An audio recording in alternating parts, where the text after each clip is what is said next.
Penerjun TNI patahkan antena TV dan bikin atap rumah jebol, warga gotong royong beli nasi bungkus. Beredar sebuah video kejadian penerjun payung TNI mendarat di atap rumah warga di Blitar, Jawa Timur yang viral di media sosial. Insiden penerjun payung TNI diduga gagal mendarat dari ketinggian tersebut sontak membuat warga sekitar histeris. Dalam video beredar tampak seorang penerjun payung oleng, dia kemudian menyenggol tiang antena TV yang terpasang di rumah warga. Akibat kejadian itu, antena milik warga mengalami patah di bagian atas. Sampai di situ, setelah menyenggol antena, penerjun payung itu tiba-tiba tersangkut kabel listrik milik PLN yang memanjang di sepanjang jalan di depan rumah tersebut.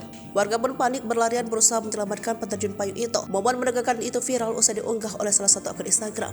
Dilansir dari kompas.com, Komandan Koramil Ponggok Kapten Infanteri Slamet Gunarto mengatakan bahwa peristiwa itu terjadi di Desa Gembongan, Kecamatan Ponggok, Kabupaten Blitar, Senin 27 November 2023. Penerjun yang senggol antena itu adalah Serda S dari Batalion Infanteri Para Rider 501 Madiun yang sedang menjalani lat juntis, latihan terjun taktis. Menurut Slamet, Serda S merupakan salah satu dari 211 personel TNI yang mengikuti latihan terjun payung. Latihan dimulai sekitar pukul 6:30 pagi itu dengan target pendaratan di Desa Gembongan yang berada di perbatasan wilayah Kecamatan Ponggok dan Kecamatan Udanawu. Dari 211 personel yang mengikuti latihan terjun payung, kata Slamet, hanya Serda S yang posisinya melenceng dari area drop zone karena tertiup angin kencang. Serda S mendarat di atap rumah warga karena melenceng sejauh sekitar 50 meter dari area pendaratan yang telah ditentukan. Slamet membenarkan bahwa akibat insiden itu warga pemilik rumah mengalami kerugian akibat sejumlah genteng pecah dan antena patah. Namun lanjutnya warga tersebut tidak menuntut ganti rugi kepada pihak TNI. Bahkan warga setempat bergotong royong menyediakan nasi bungkus kepada 211 personel TNI